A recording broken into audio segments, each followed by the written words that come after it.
Gracias por la espera. Estamos listos para arrancar con esta actividad académica. Muchas gracias por su presencia.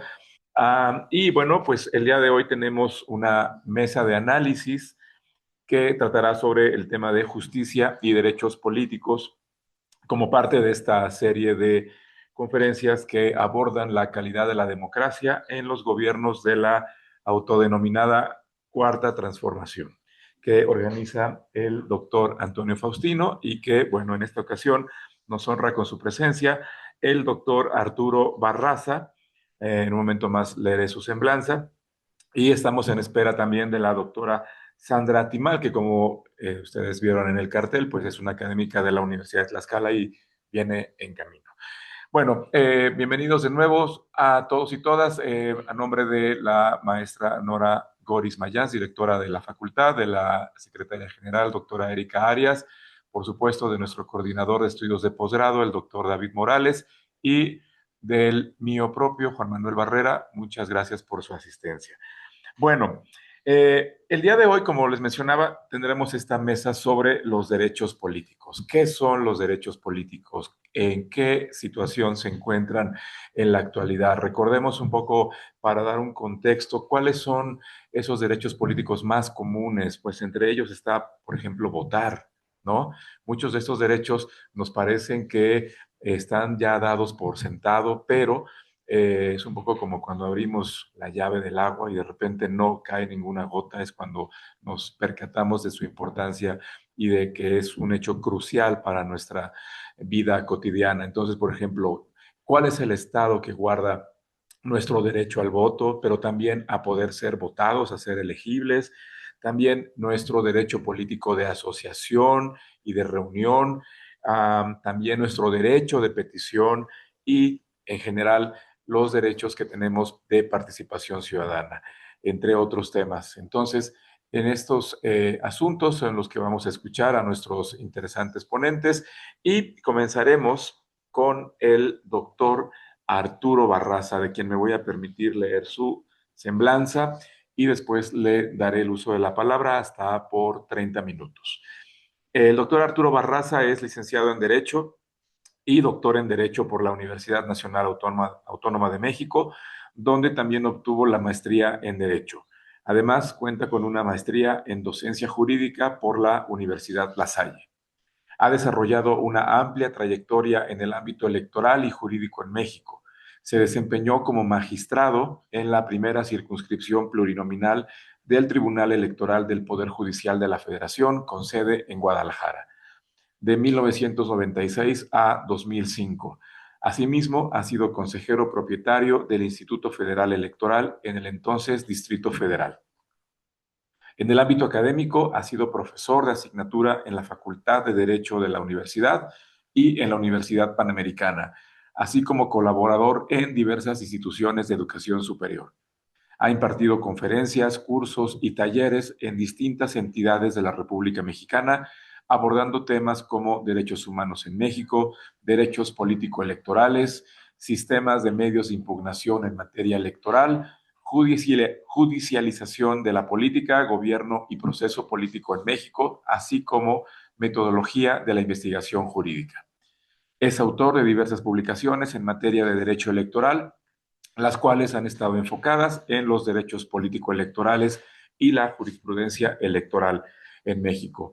Les pido por favor que le brindemos un aplauso a nuestro ponente, al doctor Arturo Barraza, y le cedemos el uso de la voz para escuchar su ponencia. Adelante, doctor. Muchas Bienvenido. gracias. Muchas gracias. Pues miren, les agradezco su asistencia, pero en primer lugar agradezco la invitación que me hicieron llegar los organizadores del evento. Es el momento más oportuno que me ha llegado esta invitación, relacionado con las iniciativas de reforma electoral. Agradezco también a ustedes les agradezco mucho, porque ustedes son el futuro del país. aunque quizás en el momento no se entienda todavía. Pero en sus manos nos encontramos nosotros, hablo de mí, de nuestra edad, de la tercera edad, de sus actos que ustedes realicen. Dependemos la vida y la libertad. Para mí es un honor siempre dirigirme a jóvenes. Siempre es muy importante, porque eso me hace que yo no me vea en el espejo, sino que me vea jóvenes como ustedes. Y ahí la trascendencia de ser joven de lo pasado. Siempre que participo en eventos académicos en mi alma mater, es un gran privilegio. Yo estoy formado en estas aulas. Siempre fui becado. Entonces, mi formación la debo a mi alma mater, a la UNAM. He impartido cursos, conferencias en 8 universidades del país, pero no puedo ni siquiera comparar a la Universidad Nacional Autónoma de México.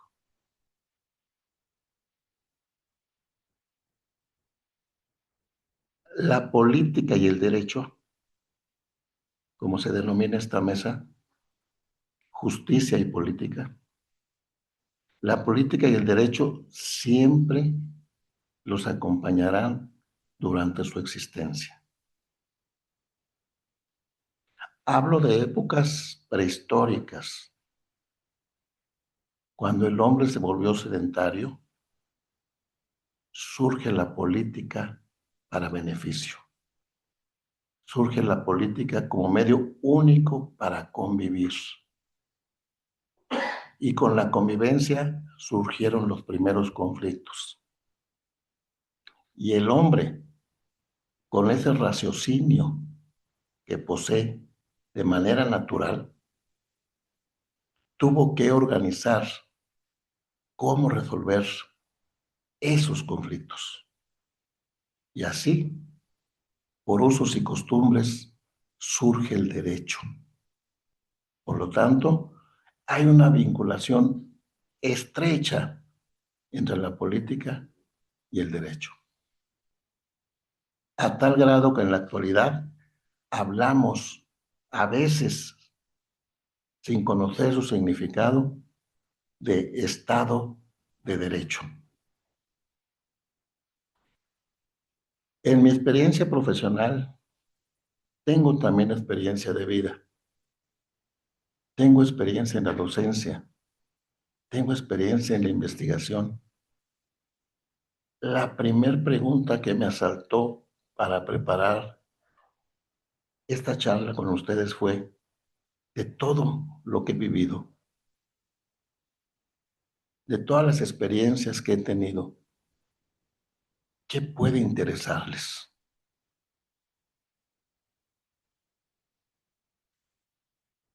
De experiencia de vida, yo tuve problemas medulares de los cambios políticos. Movimiento del 68, con Díaz Ordaz. Movimiento del 70, con Luis Echeverría. He visto compañeros de preparatoria que en aquel entonces cursaba, cómo se cosían los labios con pabilo para protestar en el gobierno. Un gobierno priista que permaneció en el poder por 73 años. Entonces lo he vivido de todos lados.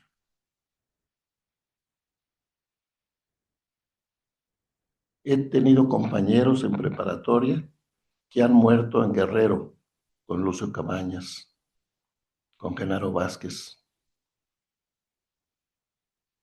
He marchado con la señora Rosario Ibarra de Piedra, en los 70, 72 aproximadamente, cuando ella buscaba a su hijo con desesperación, a su hijo Jesús, que nunca encontró.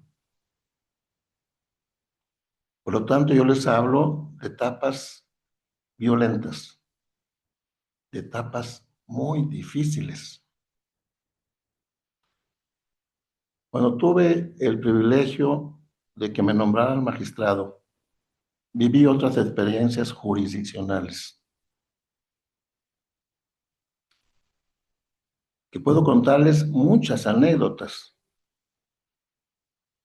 Cuando estuve en la docencia jurídica, se me ocurrió en una ocasión preguntarle a mis alumnos, ¿realmente conocen los derechos político-electorales del ciudadano de votar, ser votados, de asociación y de afiliación política?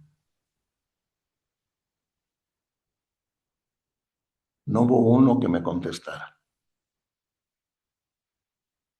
Cuando he tenido oportunidad de dirigirme a miembros de partidos políticos, les he preguntado lo mismo. ¿De verdad conocen la naturaleza de estos derechos político-electorales? Desgraciadamente no. De ahí surge, pues, la idea de presentarme con ustedes para preguntarme y de desarrollar mi tema en compañía de ustedes como estudiantes. ¿Qué son estos derechos? ¿Qué son los derechos político-electorales en la actualidad?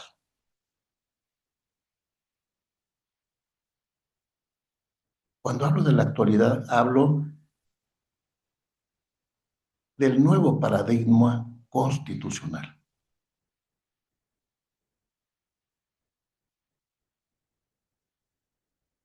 Estos derechos, si lo observamos con el tema de hoy, la historia siempre se escribe situándonos en la época en que se dan los actos jurídicos, en que se dan los hechos en la realidad.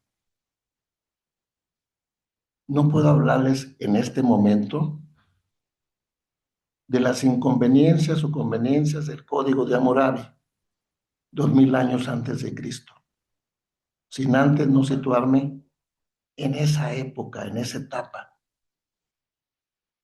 Ahora me sitúo en esta época. Yo veo que hay un claro desconocimiento de lo que es ser ciudadano. Ahora lo manejamos como pueblo. Hay diferencias, y diferencias muy marcadas. Hubo un Luis XIV que dijo, el pueblo soy yo, en la época medieval, donde estaban todos los derechos, legislativo, ejecutivo y judicial, en la presencia del monarca. Hubo otro, Luis XVI, que dijo, el Estado soy yo, y después de mí, el diluvio. ¿Se imagina lo que se pensaba en esa época? Y en esa época precisamente se da la Revolución Francesa, con otra mentalidad, con otras formas de ver las cosas, de carácter político. Ahí surge la soberanía en el pueblo. Ahí surgen los derechos naturales del ser humano. Ahí surge en solo 16 artículos que contiene la Declaración de los Derechos del Hombre y del Ciudadano de 1789. Ahí surge un artículo, creo que es el 16 de los últimos, que dice, toda sociedad en la cual no esté garantizados los derechos humanos ni la división de poderes carece de constitución. Ahí surge en el mundo una nueva forma de ver al derecho. Si nos vamos un poco más atrás, decían los romanos en relación con el derecho, ubi societas ibi jus, donde hay sociedad, hay derecho. Los jurisconsultos romanos, los grandes, de los cuales deriva nuestro sistema jurídico mexicano, decían, ¿qué es el derecho? Y hubo uno que dijo, vivir honestamente, no hacer daño a los demás y dar a cada quien lo que le corresponde. Jus sum cuique tribuere. Hoy en día no podemos decir ubi societas sibi jus, porque el Estado de Derecho no solo lo integran las sociedades que viven a través de un orden o por medio de un orden, en este caso el derecho, sino ahora hablamos de Estado de Derecho. Y son 4 principios de Estado de Derecho que lo contienen. Número 1, todos bajo el imperio de la ley, pero no de cualquier ley, de una ley emanada del poder popular a través de sus ciudadanos. Número 2, la división de poderes. Número 3, el principio de legalidad. Y número 4, los derechos humanos. ¿Cómo incorporar en la actualidad qué son los derechos político-electorales de los ciudadanos mexicanos? ¿Qué trato de encontrar? Les estoy hablando de un derecho positivo, donde hay un artículo así lo establece. Pero un artículo jurídico encontrado en la Constitución es obra humana a través de nuestros legisladores. Es un derecho positivo, decimos nosotros. ¿Es esa su naturaleza? Yo digo que no. ¿Por qué? Porque en cada artículo tiene que haber principios, tiene que haber valores y tiene que haber reglas establecidas por el poder competente para hacerlo. Estas normas jurídicas tienen, pues, una relevancia de naturaleza humana que después se establece en la norma jurídica es el segundo tiempo. El primero es el ser humano y en la charla es el ser humano como persona con el carácter de ciudadano.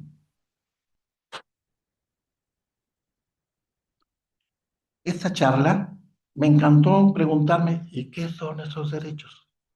¿Dónde están esos principios? ¿Dónde están esos valores? ¿Dónde están esas reglas? Y en eso consiste mi exposición. Si pueden presentar la primera, ¿qué son los derechos político-electorales? Por favor, en el nuevo paradigma constitucional. Ese es el tema.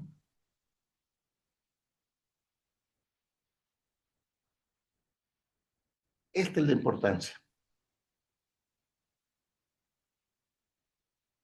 El desconocimiento de estos derechos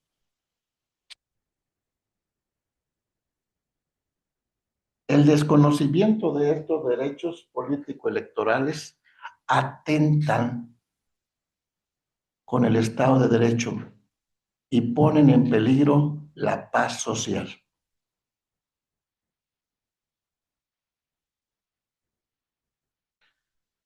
El artículo primero constitucional, hablando del derecho positivo, voy a hablar después del derecho natural. Desde 1917, el 5 de febrero de 1917 a la fecha, el artículo primero constitucional, que es el fundamento de todos los derechos, protecciones y tutelas al gobernado, solo ha sido reformado en 3 ocasiones, en 94 años. La primera en el 2001, la segunda en el 2006 y la tercera en el 2011. En este sexenio pasado ni en lo que va del actual, el artículo ha sido modificado. En 94 años, solo 3 ocasiones ha sido reformado.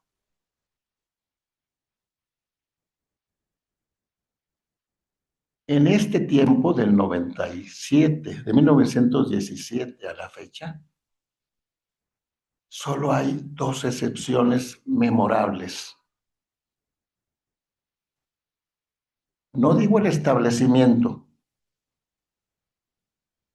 porque sería una traición sostener. Hablo del reconocimiento humano, el reconocimiento de las mujeres a votar en 1947, pero solo para votaciones municipales. 1953, hace 72 años, se extiende el derecho de las mujeres a votar en todas las elecciones federales, estatales y municipales. Eso fue un gran avance significativo en el reconocimiento humano.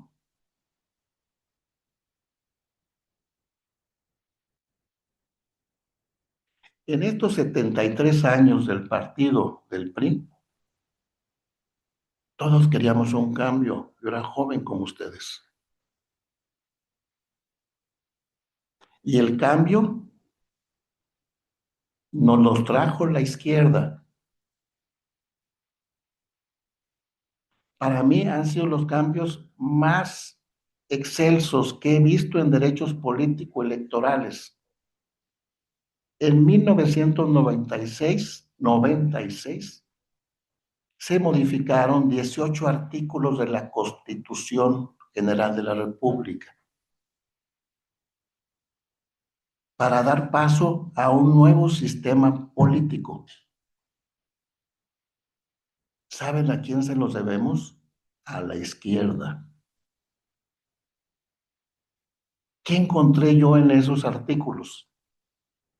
2 elementos sumamente importantes, 2, además de otros. Para mí los más relevantes, la autonomía plena del Instituto Federal Electoral. Y la otra, anteriormente teníamos Tribunal de lo Contencioso Electoral, hablo de los 70s. Después pasó a TRIFE, Tribunal Federal Electoral.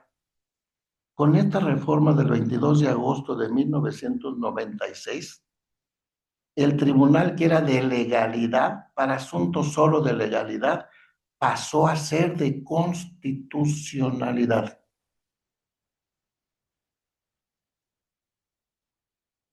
Cuando la Constitución en estos artículos manifestó: el Poder Judicial se integra por la Suprema Corte de Justicia de la Nación, el Tribunal Electoral,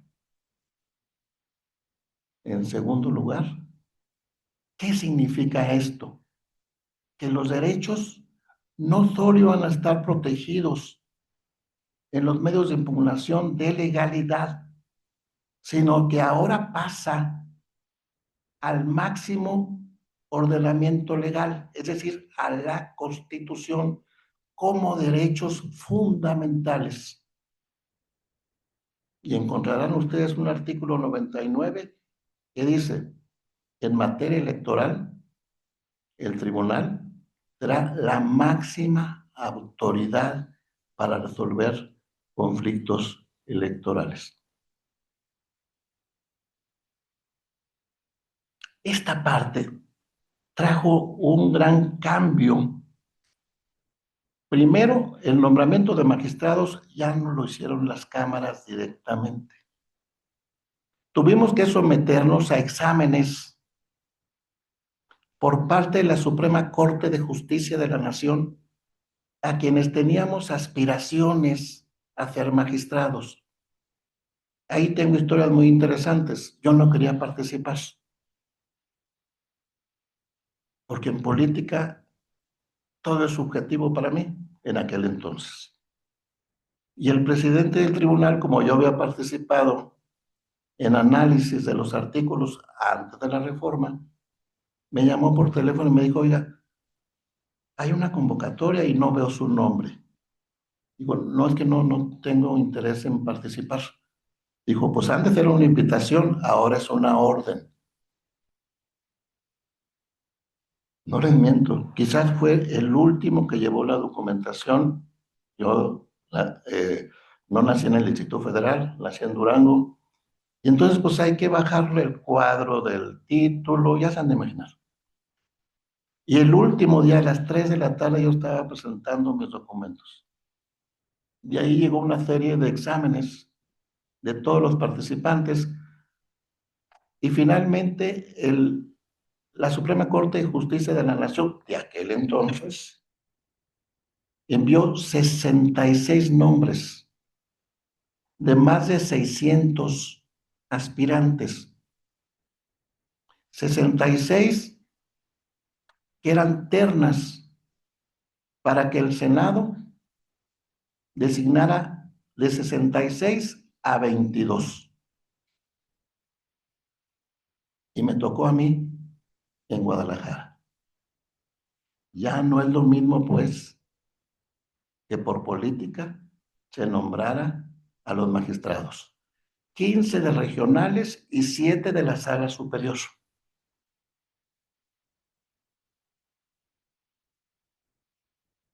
Se les dio un año a la República Mexicana, a los estados de la República, para que ellos hicieran sus propias modificaciones. Es decir, para que establecieran sus institutos o dependencias para organizar las elecciones desde el punto de vista administrativo, lo que hacía el IFE en aquel entonces. Pero además para que establecieran sus tribunales electorales locales. Yo tenía jurisdicción en 8 entidades de la República, lo que es el occidente. Me hablaban muy seguido los magistrados. Oiga, ¿a quién contrato? La materia no existía. Los abogados no sabían de derecho electoral. Y yo les dije: miren, lo único que puede hacer es contratar personal dentro de los tribunales superiores de justicia, que son los que tienen experiencia jurisdiccional, no electoral. Y hay que dar cursos y talleres para que aprendan. Y la pregunta para ellos es: ¿y quiénes nos van a enseñar? Entonces, además de mi trabajo jurisdiccional, yo les dije: yo puedo apoyarlos. Entonces, salía muy seguido a Baja California, Baja California Sur, Sonora, Sinaloa, todo lo que era la jurisdicción, a hacer talleres. Y así nacieron los tribunales electorales de los estados. Y la pregunta siempre ha sido, ¿y qué son los derechos político-electorales del ciudadano? Hablo del ciudadano mexicano. Y todos me dicen, cuando mucho, votar, ser votados de asociación y de afiliación política. ¿Y cuál es su naturaleza? No la sabemos. ¿Cuáles son sus valores? No lo sabemos. Las reglas las tenemos en la norma.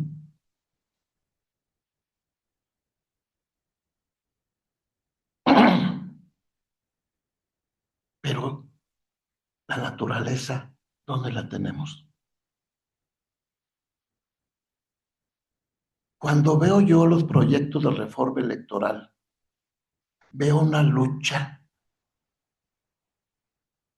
entre partidos políticos. Cuando veo yo el decálogo por la democracia con la presidenta, ni en una parte ni en la otra veo progresos de los derechos político-electorales de votar, ser votados y de asociación. No veo, veo lucha por el poder. Vuelvo a decir, ahí surgió esta idea. ¿Y qué son los derechos político-electorales? Que hemos avanzado mucho, sí, y gracias a la izquierda, porque fueron los que hicieron esto, lo que hoy tenemos, que lleguen otros partidos al poder, que exijan cambios, me parece lo más positivo que hay. Mi problema es, ¿sabes tú, ciudadano, lo importante que tú eres para el Estado? Nosotros votamos. ¿Alguna ocasión ha llegado algún diputado, algún senador a preguntarles, oye, hay este proyecto, ¿tú qué opinas? Nosotros formamos los partidos políticos. ¿Han visto ustedes como militantes de los partidos qué derechos tienen en el partido político que militan? ¿Han sabido ustedes cómo se eligen los candidatos para diputado, para senador de los partidos políticos? No. Formamos también las asociaciones políticas, sí, de acuerdo. Las ONG que decimos. Ustedes formarán parte de algunos, sí, pero para el Instituto ahora Nacional Electoral solo serán candidatos los que presenten los partidos políticos. Hay un ciudadano independiente, por supuesto. Puede haber candidatos, por supuesto. A ver, busquen las reglas. Busquen si hay de verdad la posibilidad objetiva de ser candidatos independientes. No lo van a encontrar. Por eso yo propongo esta definición. Son dos definiciones. La primera fue en el año 2000, hace 26 años, marzo del año 2000. Esta la han utilizado y me da mucho gusto que se haya utilizado porque se publicó en el Diario Oficial se publicó por el Tribunal Electoral del Poder Judicial Federal en una obra que se llamó Apuntes de Derecho Electoral.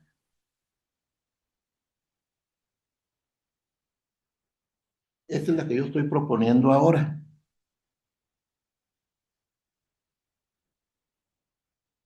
¿Por qué? 26 años es mucho tiempo. En 26 años ha habido reformas en el 2001, 2006 y 2011. Está formulada, esta definición que les propongo está formulada en la última reforma. ¿Qué son los derechos político-electorales? Son derechos humanos, reconocidos en la Constitución. No pierdan de vista, hablo de derechos humanos primero.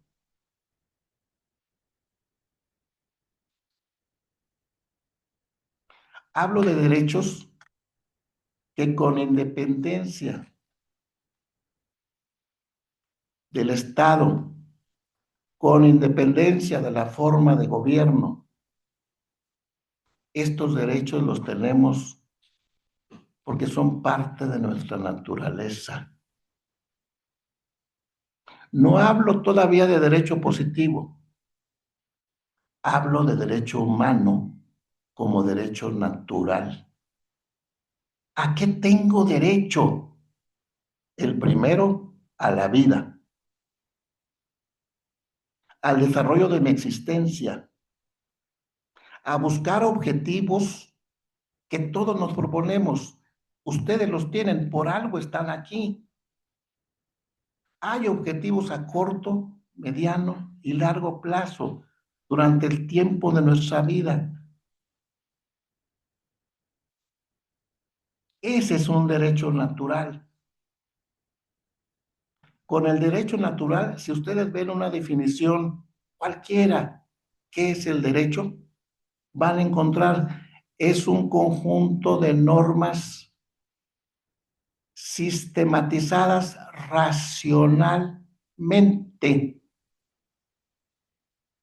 ¿Cuál es su significado en el derecho humano? Que el hombre por su inteligencia, por su razonamiento, puede conocer, puede entender, puede autodeterminarse, tiene voluntad y sobre todo tiene libertad. Esos son, o de ahí derivan lo que hoy conocemos como derechos humanos. Nosotros somos el centro del Estado, como pueblo y como ciudadanos. Tan importantes somos que a nuestros derechos se les conoce ahora en el derecho positivo como derechos fundamentales. Y son aquellos sin los cuales el hombre, de manera individual o colectiva, en una determinada sociedad que organice el Estado, no podría sobrevivir. Si hablamos de los derechos en general, hablamos de derechos civiles, los que todos tenemos por el hecho de nacer. Derecho a la vida, derecho a la propiedad, derecho a la seguridad jurídica, derecho a la igualdad, pero sobre todo generados por el derecho a la libertad. Y en esta libertad encontramos los derechos políticos en general. Y de ahí, como rama de estos derechos políticos en general, los derechos político-electorales de los ciudadanos mexicanos. ¿Son estos derechos? Sí. Y estos derechos son reconocidos para que yo pueda realizarme, para que yo pueda perfeccionarme como ser humano y que el Estado a través del derecho me lo respete, me los tutele jurídicamente.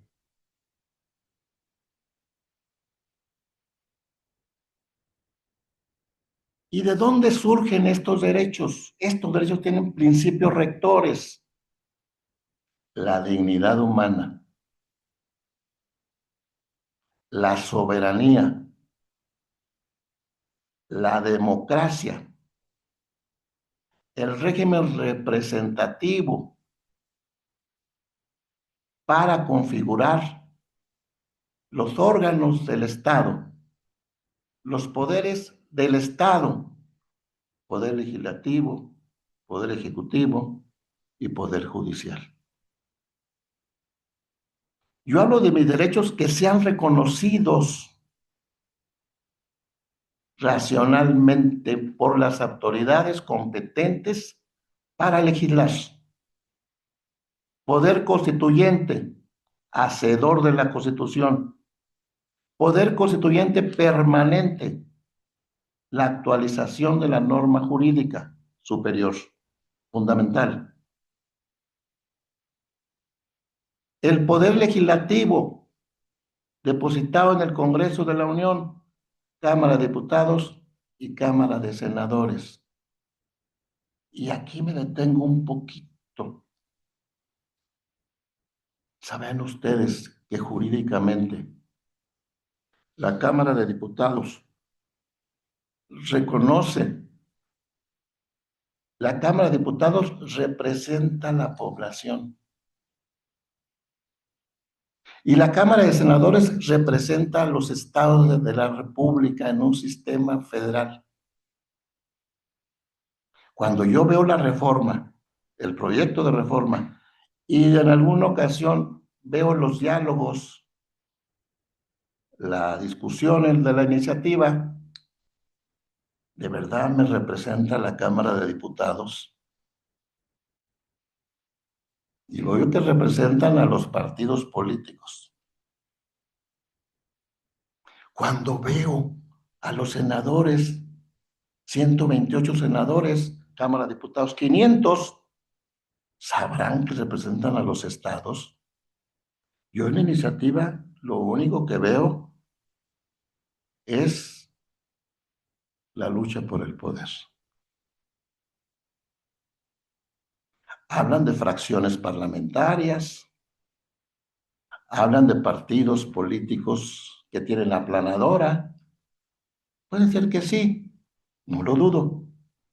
Entonces no representan la Cámara de Diputados los 500, entonces no representan a la población, porque lo que deben de seguir en sus metas es el bienestar del país, no de un partido. Cuando veo a los senadores, me doy cuenta que prácticamente no representan a los estados, representan a partidos políticos en el Senado. Y entonces yo me pregunto, ¿entonces el derecho positivo es desconocido? Pues sí. Por eso yo hablo del peligro de que se atente el desconocimiento de estos derechos, de que se atente contra el Estado de Derecho y con ello a la paz social. Por último, el derecho tiene dos partes, parte sustantiva y parte adjetiva. En la parte sustantiva tenemos los derechos, las obligaciones, las responsabilidades, etcétera, etcétera, etcétera. Y en la parte adjetiva, los medios procesales para resolver los conflictos. En los derechos políticos electorales del ciudadano, yo al final propongo, no solo quiero que me los reconozcas, quiero que me los garantices. Por eso hablo de formas y procedimientos jurídicos para garantizar estos derechos, pero no a la ligera, como se hacía anteriormente, no conforme a un Estado de derecho. Esta es una definición que estoy proponiendo. Y podía pasarme más tiempo platicando con ustedes. De verdad, esta parte de cómo tú me garantizas, Estado, mis derechos. La Corte ha dicho de la dignidad humana, es el primer derecho, dice la Corte.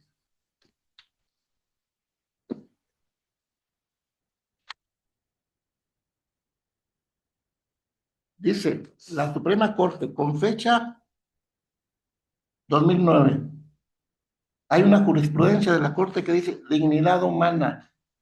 El orden jurídico mexicano la reconoce como condición y base de los demás derechos fundamentales. Este es el principal derecho fundamental. En los derechos político-electorales y en cualquier otro derecho deben de partir de la dignidad humana. Si hablamos de la soberanía, vean el artículo 39. La soberanía nacional efectivamente reside en el pueblo. Todo poder público dimana del pueblo y se instituye para beneficio de éste. Sin embargo, no todos participan en la configuración del poder público. Solo participan los ciudadanos. Entonces, cuando escucho que el pueblo para acá, que el pueblo para allá, perdónenme, hay una ignorancia o hay una utilización con dolo. El pueblo mexicano es de aproximadamente, porque diariamente, obviamente hay actualización, estamos hablando de 128 millones de mexicanos. Ciudadanos somos aproximadamente 96 millones, según las cifras del Instituto Federal Electoral. Son estos los que participamos o los que debemos de participar. Ha habido abstenciones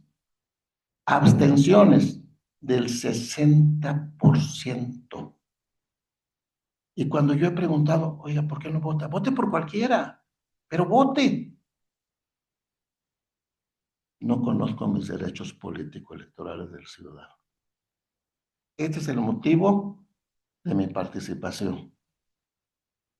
Cuando hablamos de la democracia, decimos, ¿y qué es democracia? Es el orden jurídico. Es un valor la democracia, es un valor la soberanía, es un valor la dignidad, es un valor la representación popular. No todos podemos llegar a los órganos del poder público, no, somos 96 millones, 97.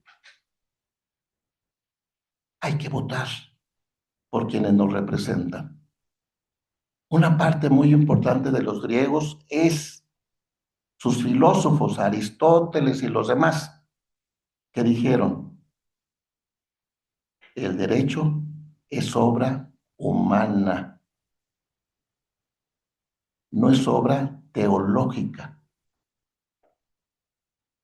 Y los romanos, con mayor razón, los encuentran en el Corpus Juris Civilis de Justiniano.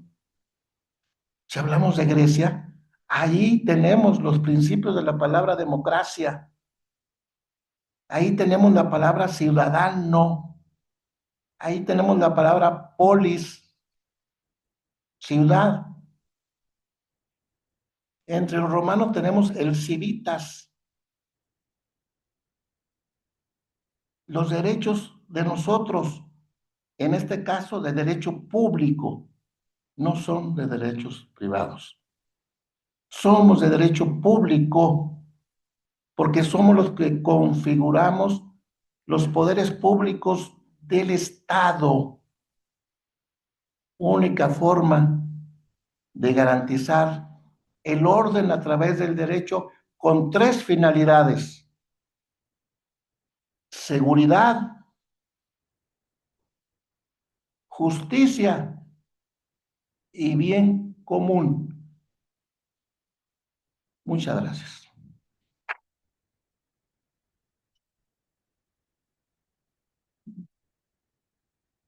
Muchas gracias al doctor Arturo Barraza por su interesante participación. Sin duda, vamos a tener un espacio al final de las presentaciones también para entablar un diálogo con nuestros estudiantes.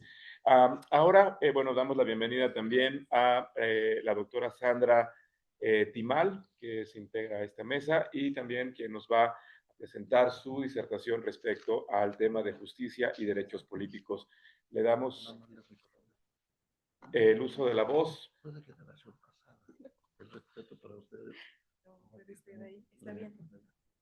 Hasta por 20 minutos. Claro. Bienvenida, muchas gracias. Me voy a permitir antes leer su semblanza. Sandra Timal López es doctora en Derecho, maestra en Derecho con terminal en Civil y Mercantil y abogada, notaria y actuaria por la Benemérita Universidad Autónoma de Puebla.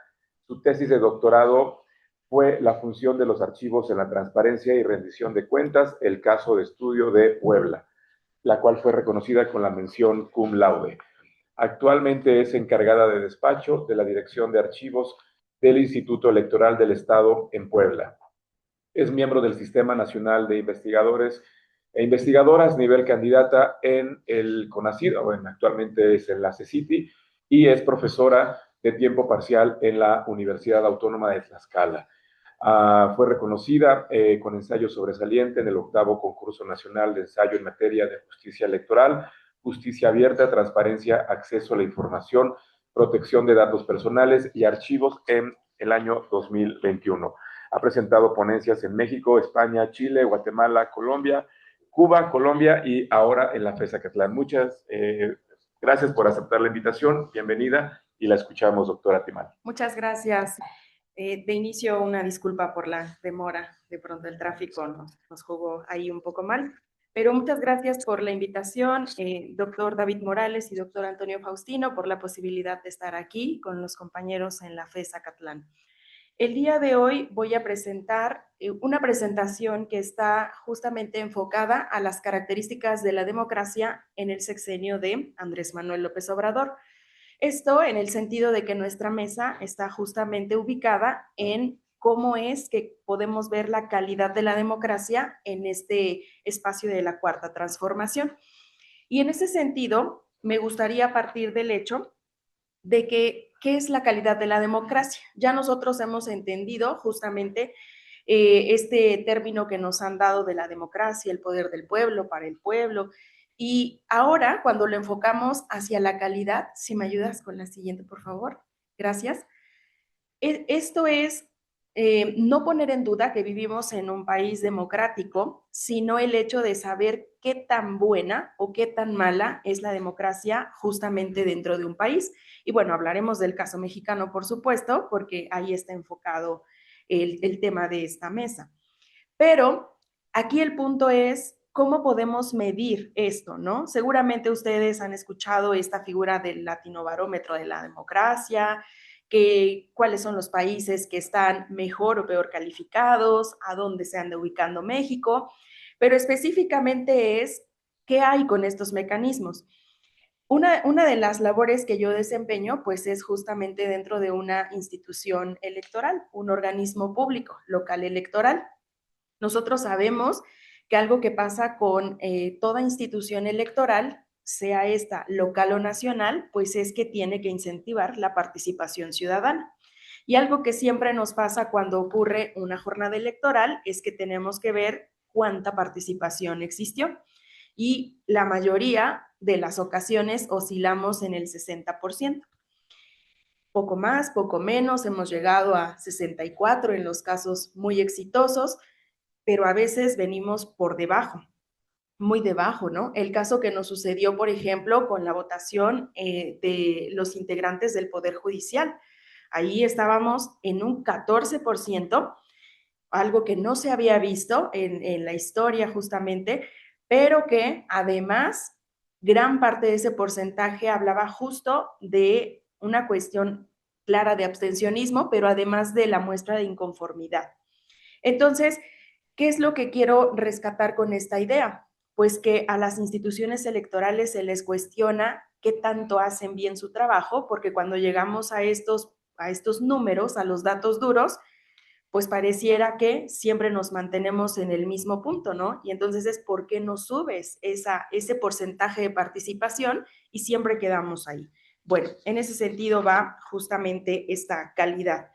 Bien, el término de calidad de la democracia se empezó a usar a finales del siglo XX y estuvo asociado a la ciencia política.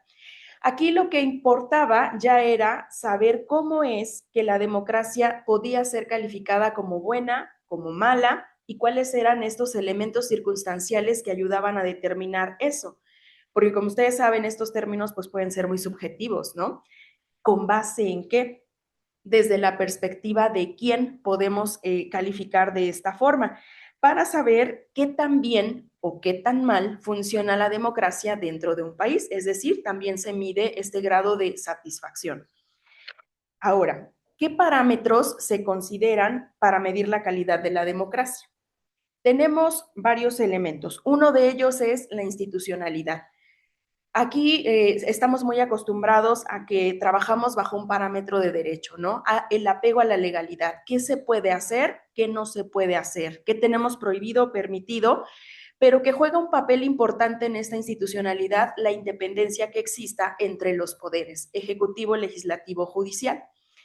Después de la intervención del doctor, algo que rescato aquí justamente es esta parte de la independencia que hoy tenemos, ¿no? Ustedes saben, muy recientemente, el año pasado, 2025, con la reforma al Poder Judicial, pues quedamos como en esa duda de saber si existe una autonomía hoy con ese Poder Judicial cuando las candidaturas son propuestas justamente por uno de estos poderes. O eres candidato del Ejecutivo, del Legislativo o del Judicial. Y entonces, ¿estaríamos hablando de una independencia o no? Al momento de que este poder, pues era justamente el contrapeso de los otros dos. Y bueno, ahora la forma de poder elegirlos, pues también está supeditada a una cuestión de voto popular, ¿no? Lo cual también resulta un poco de estos puntos nodales que tiene el hecho de poder estudiar cómo funciona hoy la democracia en nuestro país. Y además, en un contexto de una posible reforma electoral a donde se aumentan las actividades que tiene una institución electoral, pero se pretende reducir el número de personas que elaboran para eso o volverlas una especie de órganos transitorios, porque se tiene esta idea de que la democracia solo funciona cuando hay un proceso electoral, ¿no? Y que en el resto de los años las instituciones pareciera que están como haciendo nada, lo cual es completamente falso, ¿no? Para poder llegar a ese día de jornada electoral, pues ha existido un trabajo previo arduo para que pueda estar preparado el escenario y que pueda existir una jornada exitosa. Bien, el segundo elemento de estos parámetros son los derechos y las libertades, rescatando la libertad de prensa, la de expresión y, por supuesto, los derechos político-electorales de los cuales ya ha abundado el doctor que me antecedió. El tema de la participación ciudadana, aquí es justo por donde empecé. El hecho de saber qué tanto se incentiva a que las personas puedan votar o se abstengan, ¿no? Dentro de una de las publicaciones que hice hace un par de años, había un cuestionamiento respecto de si abstenerse es una forma de manifestarse, porque muchos dicen eso, ¿no? El que no vota también está expresándose. Yo ponía en duda eso porque digo, pues las razones que existen detrás de esto, cuando somos observadores electorales, pues no siempre es que haya sido una forma de manifestación, sino que existen sin número. Nosotros veíamos en un estudio de observadores electorales que entre las razones por las cuales la gente no va a votar es porque no le dieron permiso en su trabajo de domingo para poder acudir, porque cuando llegó la fila estaba muy larga y no podía pasar, porque tenía un problema de que ni siquiera se enteró que ese día había votación, porque carecen de conocimiento de quiénes son los candidatos. Y claro que sí, también como parte del abstencionismo está que ninguno de los que son candidatos le convence, lo cual también es cierto, ¿no? Pero abstenerse, creo que decir de manera literal que es una forma de manifestarse, creo que caeríamos en un tema de falacia porque las razones son diversas. Un cuarto elemento de parámetro, pues es el Estado de Derecho, en este cumplimiento de leyes sin discriminación y en poder hacer una lucha contra corrupción e impunidad, y finalmente la calidad de la representación. ¿Qué tanto las personas que llegan al poder representan a quienes han depositado un voto de confianza en ellos? Entonces, bajo estos parámetros es que se puede definir cómo es que una democracia tiene calidad o carece de ella. Siguiente, por favor. Ahora bien, siguiendo en esta línea del tiempo, pues como titulé mi presentación respecto de la democracia en el sexenio de Andrés Manuel, bueno, esta es una lámina tomada de la red, por supuesto, no es de mi autoría, pero si nos pasamos a la siguiente, por favor, fui rescatando los puntos más emblemáticos que tuvieron cada uno de los años de este periodo. El año 2018, respecto de la calidad de la democracia, fue un punto muy de llamar la atención, que con un triunfo electoral histórico de más del 53% de los votos, la Cuarta Transformación había llegado al poder. Eso representaba un antes y un después, porque no había existido una forma de manifestación de esa naturaleza a favor de uno de los candidatos. Entonces, evidenciaba un tema de la fuerza política que representaba para ese año, ¿no? Decía yo en un par de diapositivas anteriores que justamente la participación ciudadana es uno de los elementos de parámetros que nos ayudan a medir. Entonces empezaba 2018 con un número altamente importante justamente para poder calificar el inicio de la democracia en esta cuarta transformación. Después, en el año 2019, empezamos a ver en este periodo de la cuarta transformación la implementación de las consultas populares impulsadas por el expresidente. Aquí tuvimos la consulta para el aeropuerto de Texcoco, la consulta sobre el Tren Maya, la consulta sobre la termoeléctrica en Huexca, Morelos. Y esto, ¿qué tiene de trascendente dentro de la democracia? Seguro ustedes han escuchado que dentro de la propuesta de reforma al Instituto Nacional Electoral, pues está en hacer esta transición del INE al INEC, ¿no? El Instituto Nacional Electoral, y de las consultas, para que las personas que somos ciudadanas y ciudadanos tengamos esta posibilidad, y entonces la toma de decisiones desde el poder sea una decisión legítima. Como decir, porque el pueblo pidió un Tren Maya, hicimos un Tren Maya. Y esta forma de las consultas populares ha trascendido desde su implementación en 2019, aparte de lo que hoy se utiliza justamente como uno de los elementos para poder establecer una reforma electoral que hasta en el nombre pretende incidir, justamente para que se contemplen este tipo de ejercicios al momento de poder hacer una votación. ¿Qué críticas recibió justamente esto? Pues poner en duda este tema de la legitimidad, ¿no? El hecho de la aceptación de la mayoría.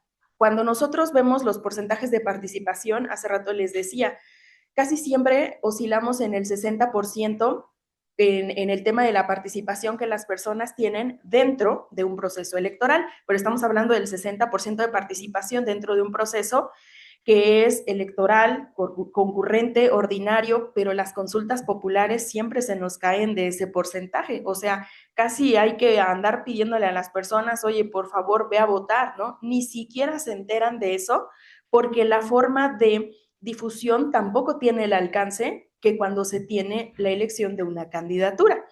Entonces, aquí la legitimidad, el decir, bueno, cuando recibimos determinado número de votos, voy a poner un número burdo, pero que es muy parecido a lo que sucede en la realidad, pues tuvimos 10,000 votos para que se aprobara una situación de una consulta popular, y como en abstenciones y en puntos negativos casi no tuvimos, entonces se legitima la toma de una decisión respecto de la consulta popular. O sea, ¿hacia qué punto se está tomando la mayoría con la cual se califica? Pues claro que si comparamos votos positivos y negativos dentro de la consulta, va a ser evidente que los números positivos están ganando, pero preguntemos que el abstencionismo está llevándose el 80% en esas consultas, y entonces, ¿sería posible hablar de la legitimidad dentro de ello? Yo creo que no. La participación, evidentemente, bueno, se ha visto que en las consultas los índices han sido muy bajos en esta forma de poder estar siendo una parte activa dentro de ello, y pues la representatividad de los resultados, por supuesto, se puso en jaque. Los derechos indígenas, especialmente, por ejemplo, con el tema del Tren Maya, se puso ahí este punto de establecer en la balanza el contrapeso, es decir, ¿qué debe prevalecer más? ¿El derecho político electoral de votar por una consulta popular, o el derecho de los grupos, de los pueblos originarios, en donde vamos a ver este consentimiento previo, libre e informado respecto de cómo poder trabajar en un espacio en donde ellos son una voz importante, ¿no? Entonces, la ponderación de estos derechos dice, pues, ¿qué derecho es más importante que el otro? Creo que no podríamos ponerle un calificativo a ello, ¿no? Decir, pues, el político electoral es más importante que el indígena o viceversa. No podría tener una calificación de esa porque ambos derechos tendrían que ser respetados. Y el tema de la crítica a la seguridad y la violencia, pues justamente porque en estos ejercicios de participación, pues algo que no prevalece son los climas de paz. En el año 2020 tenemos también un resultado del informe país donde nos dice que seguimos siendo un país en este 2020 al que estoy haciendo referencia de una aceptación. Esto que llaman, pues, ¿qué tanto las personas que votaron en un determinado momento para esta transición están satisfechas con el trabajo de? Y esto, pues, ¿a qué nos suena? Justamente a la figura de lo que hoy también nos lleva a la revocación de mandato, ¿no? Esto de que si no estoy haciendo lo que tendría que hacer, pues entonces puedo sentar la base de que el pueblo decida si continúo o no debo continuar en mi puesto público justamente a partir de la aceptación ciudadana. Entonces, bueno, es una realidad que para 2020 la participación, la percepción que se tenía de aceptación seguía siendo alta. Y rescatamos aquí que a pesar de que estábamos en un escenario de COVID, pues todavía se seguía dando este flujo de comunicación que, bueno, nosotros sabemos se da pues con las mañaneras, ¿no? Las mañaneras del pueblo, que bueno, esos ya son otro tema, pero que en materia de comunicación política hablan de este canal que se establece en donde se, bueno, de manera originaria se dice que es un ejercicio de rendición de cuentas, visto desde otros puntos, pues es una forma de comunicación permanente, o que también esta apertura que se le da al público, al pueblo, a la ciudadanía, de poder ir a consultar. Y bueno, ustedes ya saben que esa mañanera ha sufrido diferentes modificaciones en cuanto a los temas que también se tienen que tratar ahí, ¿no? O sea, no es como llegar a preguntar lo que sea en el día que sea. Hay también una estructura de una agenda política que ahí se lleva.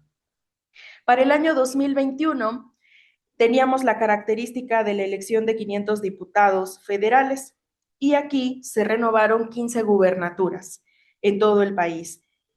La cuarta transformación seguía ganando la mayoría de todas ellas. Y así se consolidaba para el año 2021 la presencia territorial que tenía este movimiento, ya no solo en un escenario del poder ejecutivo, sino también a nivel nacional con las gubernaturas. Siguiendo en este 2021, la participación era de alrededor del 52% para las elecciones intermedias en México. El INE pues seguía siendo como hasta hoy el árbitro electoral que organizaba las elecciones, trabajaba con el cómputo de cada uno de los votos emitidos y pues existía todavía esta situación latente de hablar de una parcialidad de parte del árbitro electoral. Entonces empezaron los cuestionamientos sobre la autonomía y la fuerza que tiene el Instituto Nacional Electoral. Y algo que sucedió es que los índices de violencia tuvieron un aumento considerable. Un dato muy relevante en esta característica de la democracia del año 2021 es que 81 personas candidatas fueron asesinadas durante el tiempo de elecciones. Entonces se tornaba el escenario más violento que evidentemente, si ustedes recordarán unas diapositivas anteriores, dentro de los parámetros hablábamos de la seguridad y la violencia. Empezamos con temas y números bastante positivos, pero 3 años después, el número de candidatos que fueron asesinados durante el proceso, pues hablaba de que el escenario de paz no era un punto, desde luego, que se tenía que presumir, ¿verdad? Era todo lo contrario. Para el año 2022 tenemos una consulta de revocación de mandato presidencial, donde la participación, ojo, imaginen, caímos de un estándar del 60% y nos fuimos a la participación del 17% de las personas integrantes del padrón electoral, lo cual pues implicaba una lejanía al 40% requerido para que el resultado fuera vinculante.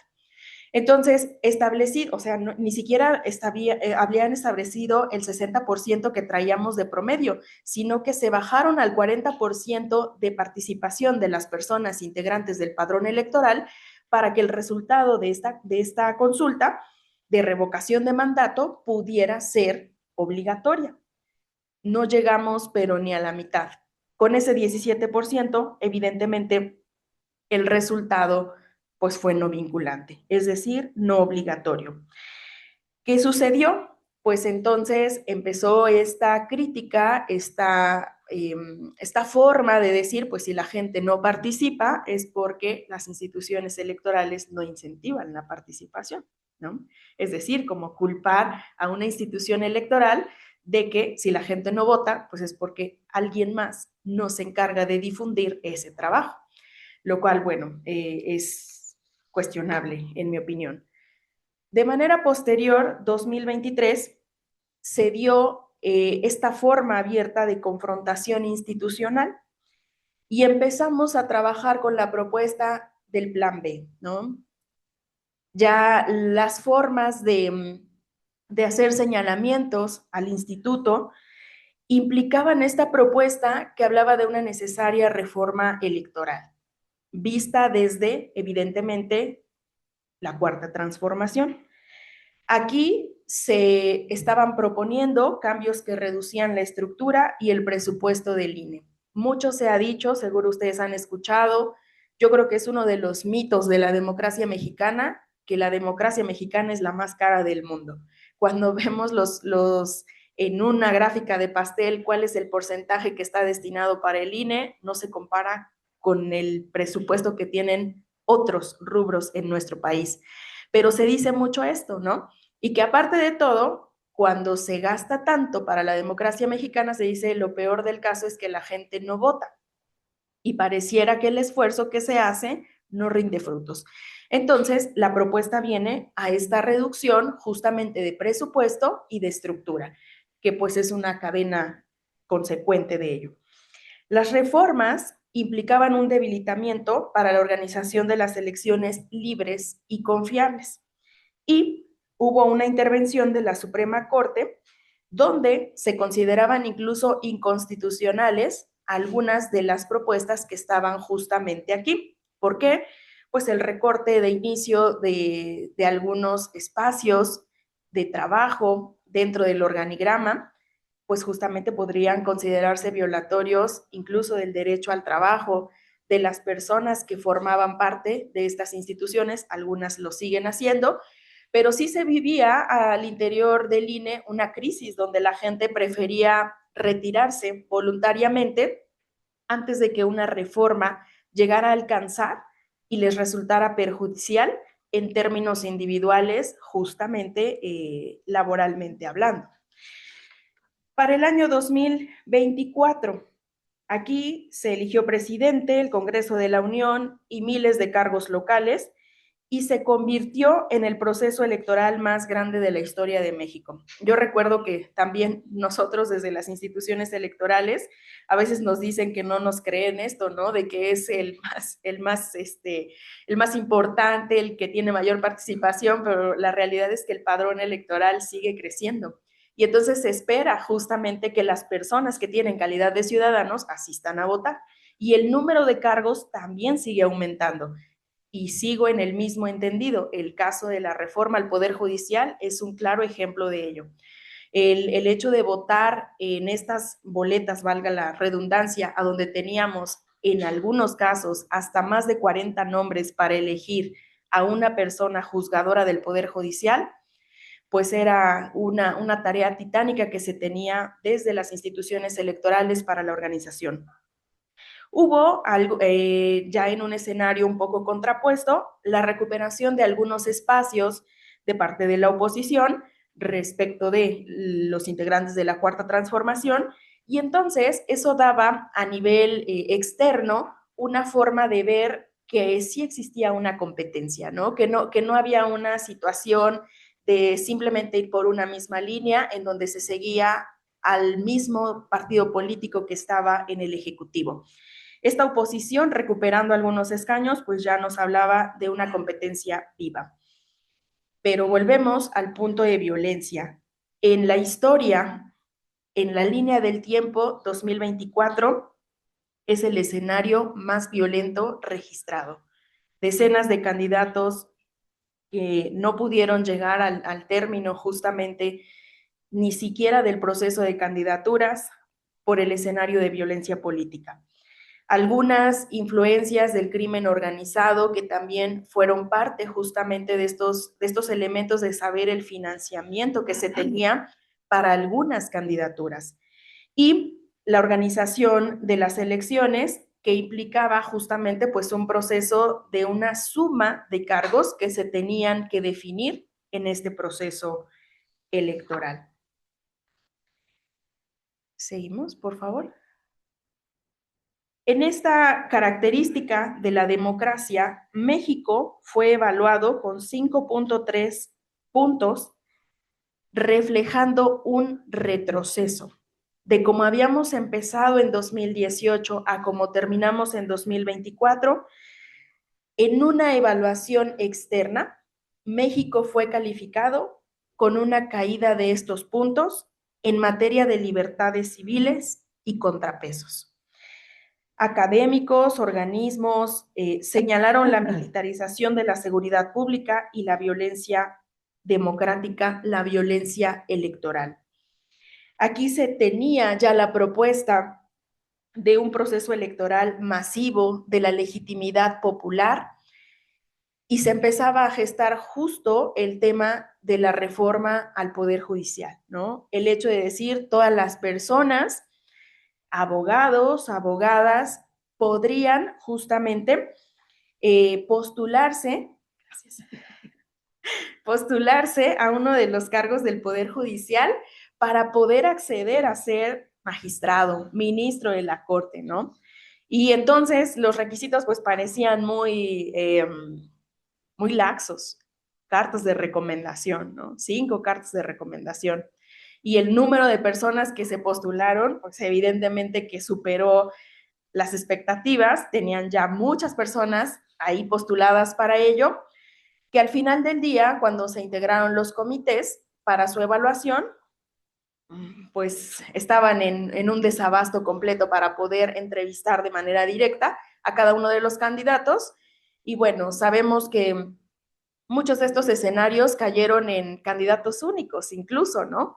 Personas que eran candidatas y que habían fallecido, o personas candidatas que estaban en prisión, como los casos más populares que se llegaron a mencionar, y que al final del día el índice de participación ciudadana se cayó al 14%, ni siquiera se alcanzó el tema de la consulta popular que había llegado al 17%, y aún con esa participación baja, la legitimidad se dio. Y los puestos, los cargos públicos de este Poder Judicial se dieron. Y lo que va a pasar, ustedes ya saben, lo que viene en el próximamente, pues es la elección de los cargos del Poder Judicial a un nivel local. Y ya veremos cuál es justamente el impacto que esto va a tener, no solo en la calidad de la democracia, sino en la organización de los poderes al interior del Estado y del país. Aquí termina mi participación. Muchas gracias.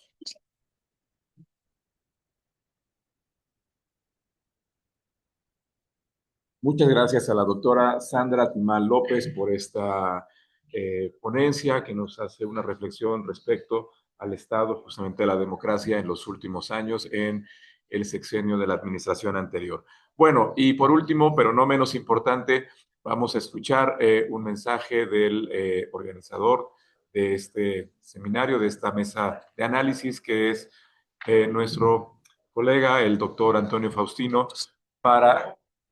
Muy bien.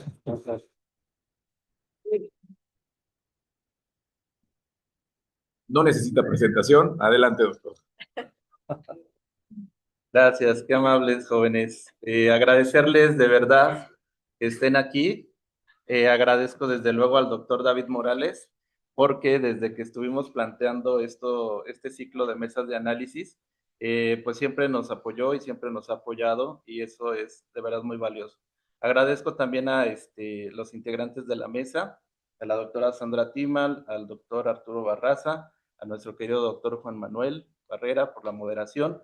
Y bueno, pues yo sé que nuestro colega, desde luego Arturo, nuestro alumno, yo sé que ya se quieren retirar, ¿verdad? Pero les pido por favor que nos esperen unos minutos más. Eh, este ciclo de mesas es muy importante, entre otras cosas, para que dialoguemos de un tema muy importante como es el asunto de la reforma electoral que está en puerta, ¿verdad? Es necesario que ustedes revisen, que lean y que no nada más, como decía el doctor Barraza, pues se dejen manipular o dejen que los partidos decidan por ustedes, ¿verdad? Por eso es el interés de este ciclo de mesas de análisis, pero también pues me voy a permitir ahora quitarme mi rol de académico y hablar un poco más en primera persona y dedicar este ciclo de mesas de análisis para la maestra Alejandra Barraza López, quien desafortunadamente perdió la vida hace no mucho tiempo, hija del doctor Barraza, y que también por eso fue la intención de invitarlo, doctor, con todo el corazón y de una manera muy cálida. Yo sé que hablo a nombre de todos los alumnos y de quienes estamos aquí también como directivos. Le dedicamos y le ofrecemos nuestra mano solidaria y un fuerte abrazo para su familia. Alejandra era mi novia, entonces también yo estoy muy, la verdad, muy, pues deshecho, ¿no? Estos últimos días han sido muy difíciles. Alejandra, que el doctor Barraza le dedica este epígrafe que es a mi hija Alejandra, estrella de luz en mi oscuridad infinita. Yo les pido por favor que le demos un minuto de aplausos para la memoria de Alejandra, para que donde quiera que esté, pues nos escuche y vea que aquí en la FES Acatlán le rendimos un modesto homenaje, por favor.